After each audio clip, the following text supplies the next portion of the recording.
اعوذ باللہ من الشیطان الرجیم بسم اللہ الرحمن الرحیم الحمد للہ رب العالمین الرحمن الرحیم مالک یوم الدین ایاک نعبد و ایاک نستعین اہدنا الصراط المستقیم صراط الذین انعمت علیہم غیر المغضوب علیہم ولا الضالین آمین اللهم صل على محمد وعلى ال محمد كما صليت على ابراهيم وعلى ال ابراهيم انك حميد مجيد اللهم بارك على محمد وعلى ال محمد كما باركت على ابراهيم وعلى ال ابراهيم انك حميد مجيد رب اجعلني مقيم الصلاة ومن ذريتي ربنا وتقبل دعاء ربنا اغفر لي ولوالدي وللمؤمنين يوم يقوم الحساب ربنا آتنا في الدنيا حسنة وفي الآخرة حسنة وقنا عذاب النار۔ نبی پاک صلی اللہ علیہ وآلہ وسلم پر لاکھوں کروڑوں درود و سلام۔ السلام علیکم ورحمۃ اللہ وبرکاتہ۔ آپ سب کیسے ہیں؟ امید ہے آپ سب خیر و عافیت سے ہوں گے۔ اللہ تعالیٰ آپ سب کو اپنی رحمتوں کے سائے میں رکھے، خوش رکھے، آباد رہیں، اور آپ کو اللہ تعالیٰ دین اور دنیا میں عزت عطا فرمائے اور دین اور دنیا کی سمجھ عطا فرمائے، انشاءاللہ آمین ثم آمین یا رب العالمین۔ آج ہم سورۃ النساء پڑھیں گے۔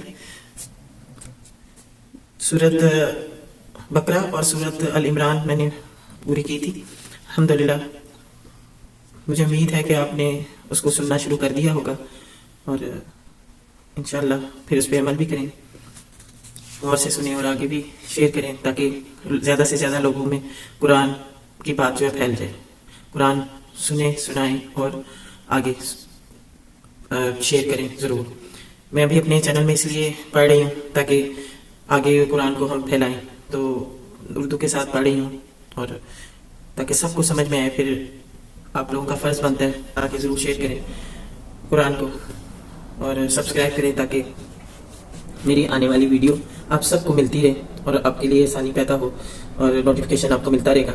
تو آپ ضرور سبسکرائب کریں اور بیل کا بٹن دبائیں تاکہ آپ کو نوٹیفیکیشن ملے، اور ضرور شیئر کریں تو تاکہ میرے پڑھنے کا مقصد پورا ہو جائے، ٹھیک ہے، اور آپ لوگوں کے سننے کا مقصد پورا ہو جائے۔ آپ لوگ جب آگے شیئر کریں گے تو اس کا آپ کو اجر و ثواب ملے گا اور ایک ٹیم کی طرح ہم اس کو لے کے چلیں گے قرآن کو انشاءاللہ۔ اعوذ باللہ من الشیطان الرجیم بسم اللہ الرحمن الرحیم۔ سورۃ النساء مکی ہے، آیات 176 اور رکوع 24۔ تو ترجمہ پڑھتے ہیں سورۃ النساء کا۔ اعوذ باللہ من الشیطان الرجیم بسم اللہ الرحمن الرحیم۔ لوگو اپنے رب سے ڈرو جس نے تم کو ایک جان سے پیدا کیا اور اسی جان سے اس کا جوڑا بنایا، اور ان دونوں سے بہت مرد و عورت دنیا میں پھیلا دیے۔ اس اللہ سے ڈرو جس کا واسطہ دے کر تم ایک دوسرے سے اپنے حق مانگتے ہو، اور رشتوں قرابت کے تعلقات کو بگاڑنے سے پرہیز کرو۔ یقین جانو کہ اللہ تم پر نگرانی کر رہا ہے۔ یتیموں کے مال کو واپس دو، اچھے مال کو برے مال سے نہ بدلو، اور ان کے مال اپنے مال کے ساتھ ملا کر نہ کھا جاؤ، یہ بہت بڑا گناہ ہے۔ اور اگر تم یتیموں کے ساتھ بے انصافی کرنے سے ڈرتے ہو تو جو عورتیں تم کو پسند آئیں ان میں سے 2 3 4 4 سے نکاح کر لو، لیکن اگر تمہیں اندیشہ ہو کہ ان کے ساتھ عدل نہ کر سکو گے پھر ایک ہی بیوی کرو، یا ان عورتوں کو زوجیت میں لاؤ جو تمہارے قبضے میں آئی ہیں۔ بے انصافی سے بچنے کے لیے یہ زیادہ قرینے ثواب ہے۔ اور عورتوں کے مہر خوش دلی کے ساتھ فرض جانتے ہوئے ادا کرو، البتہ اگر وہ خود اپنی خوشی سے مہر کا کوئی حصہ تمہیں معاف کر دیں تو اسے تم مزے سے کھا سکتے ہو۔ اور اپنے وہ مال جنہیں اللہ نے تمہارے لیے قیام زندگی کا ذریعہ بنایا ہے نادان لوگوں کے حوالے نہ کرو، البتہ انہیں کھانے اور پینے کے لیے دو اور انہیں نیک ہدایت کرو، اور یتیموں کی آزمائش کرتے رہو یہاں تک کہ وہ نکاح کے قابل عمر کو پہنچ جائیں۔ پھر اگر تم ان کے اندر اہلیت پاؤ تو ان کے مال اور ان کے مال ان کے حوالے کر دو، ایسا کبھی نہ کرنا کہ حد انصاف سے تجاوز کر کے اس خوف سے ان کے مال جلدی جلدی کھا جاؤ کہ وہ بڑے ہو کر اپنے حق کا مطالبہ کریں گے۔ یتیم کا جو سرپرست مالدار ہو وہ پرہیزگاری سے کام لے،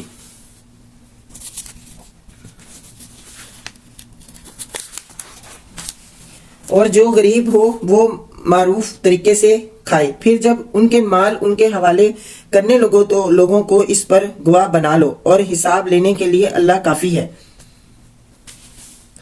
مردوں کے لیے اس مال میں حصہ ہے جو ماں باپ اور رشتہ داروں نے چھوڑا ہو، اور عورتوں کے لیے بھی اس مال میں حصہ ہے جو ماں باپ اور رشتہ داروں نے چھوڑا ہو، خواہ تھوڑا ہو یا بہت، اور یہ حصہ اللہ کی طرف سے مقرر ہے۔ اور جب تقسیم کے موقع پر کنبے کے لوگ اور یتیم اور مسکین آئیں تو اس مال میں سے ان کو بھی کچھ دو، اور ان کے ساتھ بھلے منسوخ کی سی بات کرو۔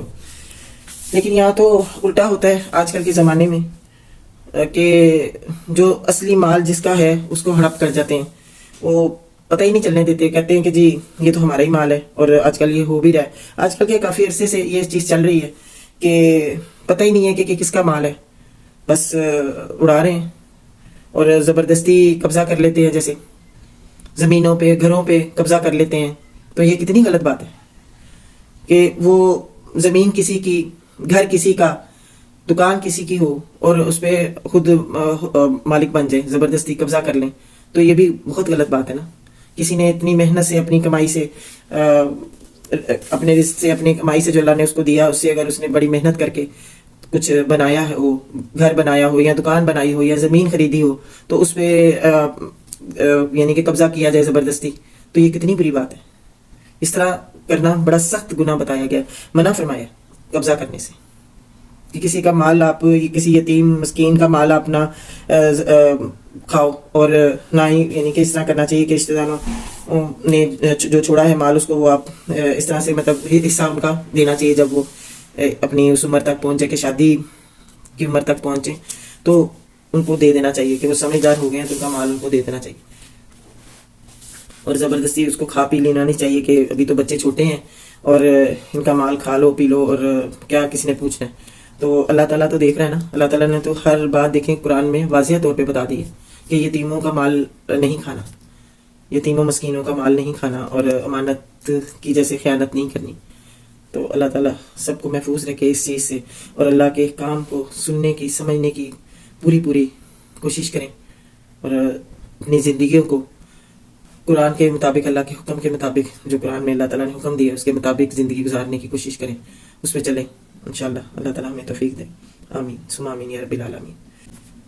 لوگوں کو اس بات کا خیال کر کے ڈرنا چاہیے کہ اگر وہ خود اپنے پیچھے بے بس اولاد چھوڑتے تو مرتے وقت انہیں اپنے بچوں کے حق میں کیسے کچھ اندیشے لاحق ہوتے۔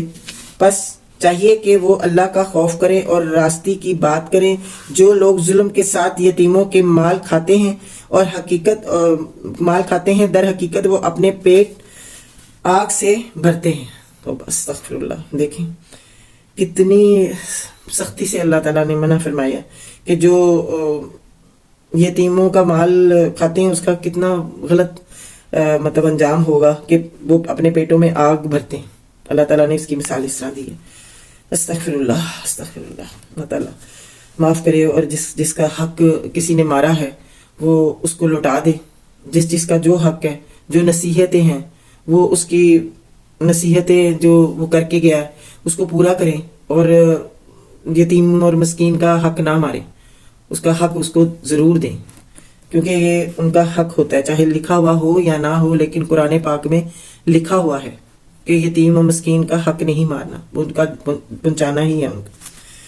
اللہ اکبر، انشاءاللہ۔ اور وہ ضرور جہنم کی بھڑکتی ہوئی آگ میں جھونکے جائیں گے۔ استغفر اللہ۔ آپ اس پہ غور کریں ضرور کہ کتنا سخت اللہ تعالیٰ نے اس پہ عذاب دیا ہے، جو یتیموں مسکینوں کا مال ہڑپ کر جاتے ہیں اس کے لیے کتنا سخت عذاب ہے کہ پیٹوں میں آگ بھرتے ہیں اور جہنم میں ڈالے جائیں گے۔ استغفر اللہ، استغفر اللہ۔ تمہاری اولاد کے بارے میں اللہ تمہیں ہدایت کرتا ہے کہ مرد کا حصہ 2 عورتوں کے برابر ہے۔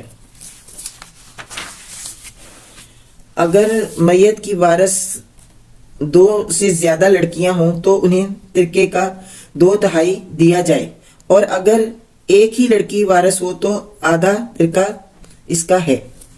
اگر میت صاحب اولاد ہو تو اس کے والدین میں سے ہر ایک کو ترکے کا 6واں حصہ ملنا چاہیے، اور اگر وہ صاحب اولاد نہ ہو اور والدین ہی کے وارث ہوں تو ماں کو 3واں حصہ دیا جائے، اور اگر میت کے بھائی بہن بھی ہوں تو ماں 6 حصے کی حقدار ہوگی۔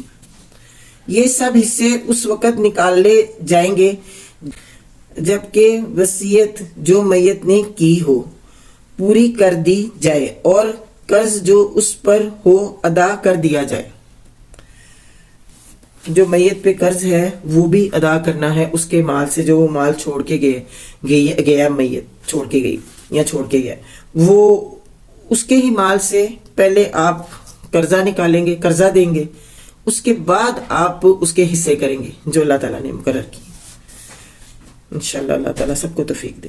تم نہیں جانتے کہ تمہارے ماں باپ اور تمہاری اولاد میں سے کون ملحظ نفع تم سے قریب تر ہے۔ یہ حصے اللہ نے مقرر کر دیے ہیں، اور اللہ یقیناً سب حقیقتوں سے واقف ہے اور ساری مصلحتوں کو جاننے والا ہے۔ اور تمہاری بیویوں نے جو کچھ چھوڑا ہو اس کا آدھا حصہ تمہیں ملے گا، اور اگر وہ بے اولاد ہوں، ورنہ اولاد ہونے کی صورت میں ترکے کا 1/4 حصہ تمہارا ہے، جبکہ وصیت جو انہوں نے کی ہو پوری کر دی جائے، اور قرض جو انہوں نے چھوڑا ہو ادا کر دیا جائے، اور وہ تمہارے ترکے میں سے 1/4 کی حقدار ہوں گی۔ اگر تم بے اولاد ہو، ورنہ صاحب اولاد ہونے کی صورت میں ان کا حصہ 8واں ہوگا، بعد اس کے کہ جو وصیت تم نے کی ہو وہ پوری کر دی جائے، اور جو قرض تم نے چھوڑا ہو وہ ادا کر دیا جائے۔ اور اگر وہ مرد یا عورت جس کی میراث تقسیم طلب ہے بے اولاد بھی ہو اور اس کے ماں باپ بھی زندہ نہ ہو مگر اس کا ایک بھائی یا بہن موجود ہو، تو بھائی اور بہن ہر ایک کو 6واں حصہ ملے گا، اور بھائی بہن ایک سے زیادہ ہوں تو کل ترکے کے 1/3 میں وہ سب شریک ہوں گے، جبکہ وصیت جو کی گئی ہو پوری کر دی جائے، اور قرض جو میت نے چھوڑا ہو ادا کر دیا جائے، بشرطیہ کہ وہ ضرر رسا نہ ہو۔ یہ حکم ہے اللہ کی طرف سے، اور اللہ دانا و بینا ہے اور نرم خو ہے۔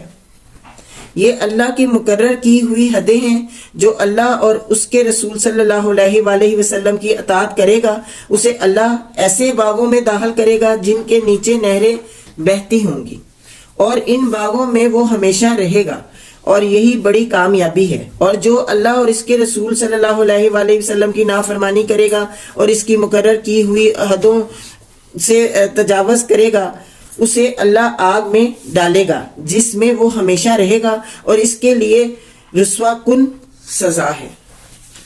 تمہاری عورتوں میں سے جو بدکاری کی مرتکب ہو ان پر اپنے میں سے 4 آدمیوں کی گواہی لو، اور اگر 4 آدمی گواہی دے دیں تو ان کو گھروں میں بند رکھو یہاں تک کہ انہیں موت آ جائے یا اللہ ان کے لیے کوئی راستہ نکال دے۔ اور تم میں سے جو اس فعل کا ارتکاب کرے ان دونوں کو تکلیف دو، پھر اگر وہ توبہ کریں اور اپنی اصلاح کر لیں تو انہیں چھوڑ دو کہ اللہ بہت توبہ قبول کرنے والا اور رحم فرمانے والا ہے۔ ہاں یہ جان لو کہ اللہ پر توبہ کی قبولیت کا حق انہی لوگوں کے لیے ہے جو نادانی کی وجہ سے کوئی برا فعل کر گزرتے ہیں اور ان کے بعد جلدی ہی توبہ کر لیتے ہیں. ایسے لوگوں پر اللہ اپنی نظر عنایت سے پھر متوجہ ہو جاتا ہے اور اللہ ساری باتوں کی خبر رکھنے والا اور حکیم و دانا ہے. مگر توبہ ان لوگوں کے لیے نہیں ہے جو برے کام کیے چلے جاتے ہیں یہاں تک کہ جب ان میں سے کسی کی موت کا وقت آ جاتا ہے اس وقت وہ کہتا ہے کہ اب میں نے توبہ کی. کتنی غلط بات ہے یہ کہ انسان جو پڑا رہتا ہے پوری زندگی اس میں گناہ میں پڑا رہتا ہے اور جب اس کا موت کا وقت آتا ہے تو وہ تب جا کے توبہ کرتا ہے تو تب وہ اللہ تعالیٰ اس کی توبہ قبول نہیں کرتے کیونکہ وہ پوری زندگی ہی گناہ میں ڈٹا رہتا ہے اور اس کو جو ہے یہ فکر ہی نہیں ہوتی آخرت کی اور اس کو یہ پتہ ہی نہیں ہوتا کہ میں نے مرنا ہے تو وہ گناہ پہ گناہ کرتا چلا جاتا ہے غلطیوں پہ غلطیاں کرتا چلا جاتا ہے. تو اس کے لیے اللہ تعالیٰ نے ایسا کہا ہے کہ موت کا وقت آ جاتا ہے اس وقت وہ کہتا ہے کہ اب میں نے توبہ کی. اور اسی طرح توبہ ان کے لیے بھی نہیں ہے جو مرتے دم تک کافر رہیں ایسے لوگوں کے لیے تو ہم نے دردناک سزا تیار کر رکھی ہے. اے لوگو جو ایمان لائے ہو تمہارے لیے یہ حلال نہیں ہے کہ زبردستی عورتوں کے وارث بن بیٹھو اور نہ یہ حلال ہے کہ انہیں تنگ کر کے اس مہر کا کچھ حصہ اڑا لینے کی کوشش کرو جو تم انہیں دے چکے ہو. ہاں اگر وہ کسی سرے بد چلنی کی مرتکب ہو تو ضرور تمہیں تنگ کرنے کا حق ہے. ان کے ساتھ بھلے طریقے سے زندگی بسر کرو. اگر وہ تمہیں ناپسند ہو تو ہو سکتا ہے کہ ایک چیز تمہیں پسند نہ ہو مگر اللہ نے اسی میں بہت کچھ بھلائی رکھ دی ہو. اور اگر تم ایک بیوی کی جگہ دوسری بیوی لے آنے کا ارادہ ہی کر لو تو خواہ تم نے اسے ڈھیر سا مال ہی کیوں نہ دیا ہو اس میں سے کچھ واپس نہ لینا. کیا تم اسے بہتان لگا کر اور سرے ظلم کر کے واپس لوگے اور آخر تم اسے کس طرح لے لوگے جبکہ تم ایک دوسرے سے لطف اندوز ہو چکے ہو اور وہ تم سے پختہ عہد لے چکی ہے. اور جن عورتوں سے تمہارے باپ نکاح کر چکے ہوں ان سے ہرگز نکاح نہ کرو مگر جو پہلے ہو چکا سو ہو چکا. الحمدللہ 21 آیات پڑھ لی ہیں اور بس ٹاپک ایسا تھا کہ پڑھتی چلی گئی ہوں میں. یہ زندگی کے پورے معاملوں کے لیے ہے. اس پہ ضرور غور کریں اس ٹاپک پہ اس کو بار بار سنیں اور اس کو پھر عمل میں لائیں کیونکہ بار بار سنیں گے نا تو آپ کو یاد ہو جائے گا. جب یاد ہو جائے گا تو پھر آپ اس کو عمل میں بھی لائیں گے کہ یہ چیز ہے جو ہم نے کرنی ہے کہ یتیموں مسکینوں کا مال نہیں کھانا اور جو میت وصیت کر کے جاتی ہے اس کو بھی ہم نے پورا کرنا ہے. پہلے اس کا قرضہ اتارنا ہے اگر ہے تو اللہ کرے کہ کبھی کسی کا قرضہ نہ رہے سر پہ اس کی زندگی میں ہی قرضہ اترے تو کبھی کسی کا قرضہ رہ جائے تو اس کے ہی مال میں سے پہلے اس کا قرضہ اتاریں. اگر بیٹا ہے کما رہا ہے اگر باپ کا مال نہیں ہے تو وہ بیٹا ادا کرے اس کا قرضہ. تو اس طرح کر کے قرضہ لازمی اتاریں اور جو نصیحتیں ہیں وصیتیں ہیں وہ بھی پوری کریں. تو اللہ تعالی ہم سب کو توفیق دے کہ قرآن کے احکامات کو سمجھیں اور عمل میں لائیں. ٹھیک ہے 2 چینل ہیں تو اس کی وجہ سے اور الہادی میں بھی کچھ ویڈیو ڈالنی ہوتی ہے کچھ پھر اس میں تو وہ بس ابھی پروگرام کی تیاری کر رہی ہیں جو ہفتے کو پروگرام ہے ہمارا دعوت اسلام کا اس کی تیاری کر رہی ہوں تو بس اس وجہ سے سورۃ نساء لیٹ ہو گئی. انشاءاللہ میں کوشش کروں گی کہ ڈیلی پڑھوں. اپنا بہت خیال رکھیں اور مجھے بھی دعا میں یاد رکھیں. جزاک اللہ خیر.